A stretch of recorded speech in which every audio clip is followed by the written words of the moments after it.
ጽምዶ በከፍተኛ ሁኔታ በመንቀሳቀስ ላይ ይገኛል።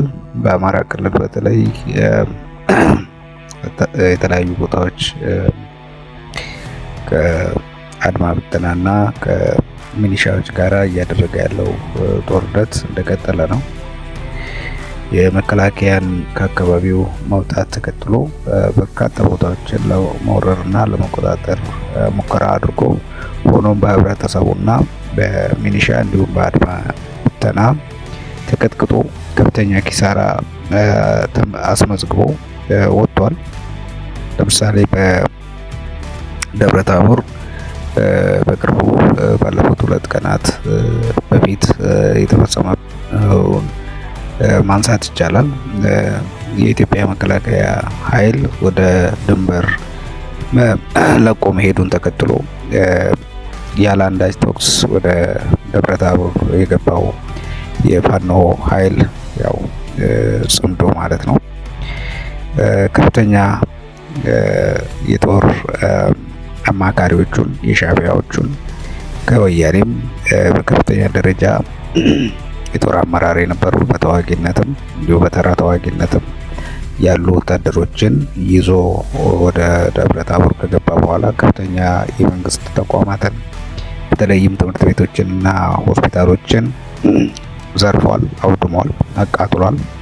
ከዛ ውጪ የመንግስት ተቋማት፣ ቀበሌ አስተዳደር እና የግለሰብ ቤቶችን ዘርፏል፣ አቃጥሏል። ከዛ ውጪ በርካታ ጥፋቶችን ከፈጸመ በኋላ በህብረተሰቡ እና በሚኒሻ እንዲሁም በአድማ ብተና ኃይል ተቀጥቅጦ ከ300 በላይ የሚሆን ወታደር ሰራዊቱን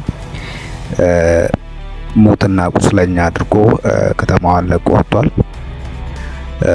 ይህ በሚሆንበት ጊዜ እንግዲህ ያላንዳች ተኩስ ወደ ከተማ የገባው ኃይል ባልጠበቀውና ባላሰበው መንገድ ህዝቡ ከፍተኛ የሆነ ተቃውሞ በማሰማት እንዲሁም ከልዩ ኃይሉ ጋር በመተባበር ከፍተኛ የሆነ አጸፋዊ ጥቃትን በመፈጸም ከፍተኛ ኪሳራ አስመዝግቦ ወጥቷል ማለት ነው።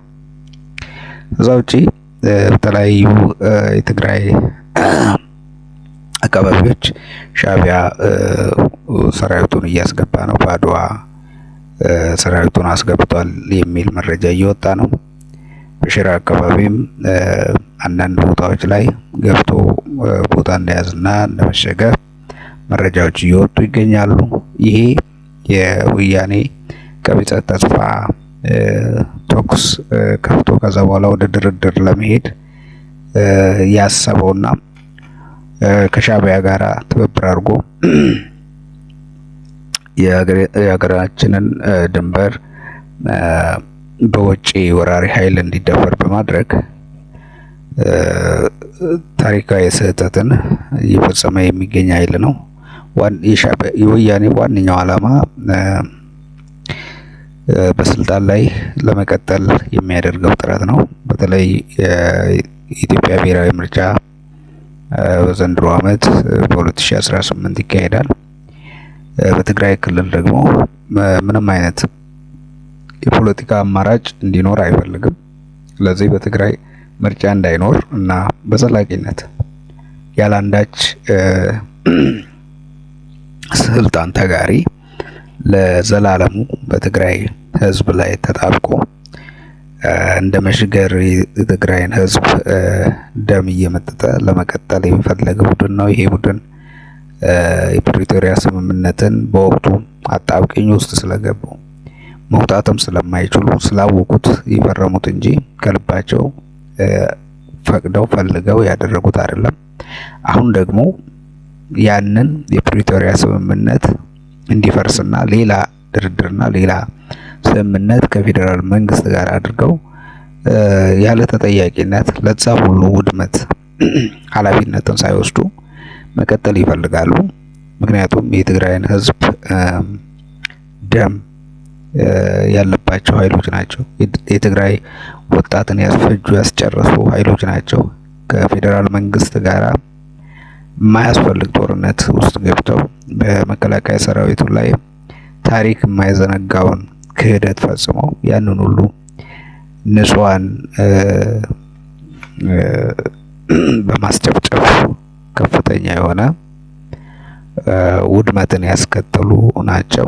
ስለዚህ በህግ ፊት ሀገር ከተረጋጋ ትግራይ በሌላ ፓርቲ የምትመራ ከሆነ እነኚህ ኃይሎች ብዙ የረጅም ጊዜ የትግራይ ህዝብ የሚጠይቃቸው ጥያቄዎች አሉ። እነኚህ ጥያቄዎችን ለመሸሽ ሲሉ የተለያዩ ጦርነቶችን የተለያዩ ጊዜ ቆስቁሰው የትግራይን ወጣት አስጨርሰዋል።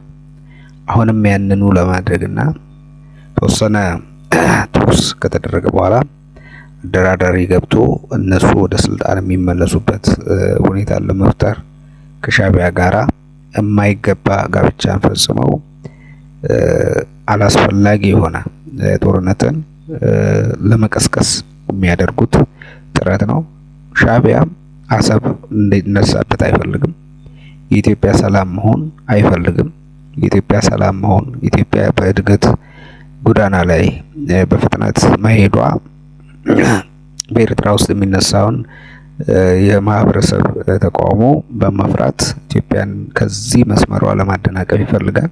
ሆኖም ቀጥታ ከኢትዮጵያ ጋር ፊት ለፊት ጦርነት ገጥሞ መዋጋት አይችልም። ስለዚህ ሊያደርግ የሚችለው በእንዲህ መልኩ የኢትዮጵያ ኃይል ወደፊት ሄዶ እንዳይገጥመው በኢትዮጵያ ውስጥ ጦርነቱን ማድረግና ኢትዮጵያን የማውደም የመዝረፍ አላማን አንግቦ እየተንቀሳቀሰ ያለ ኃይል ነው። ይሄ ኃይል የዩቲዩብ ቻናል ላይክ፣ ሼር፣ ሰብስክራይብ እያደረጉ ቆይታውን ከኔ ጋር እንዲያደርጉ በድጋሚ ጋብዛለሁ። ይህ ሚዲያ የእርሶ ነው።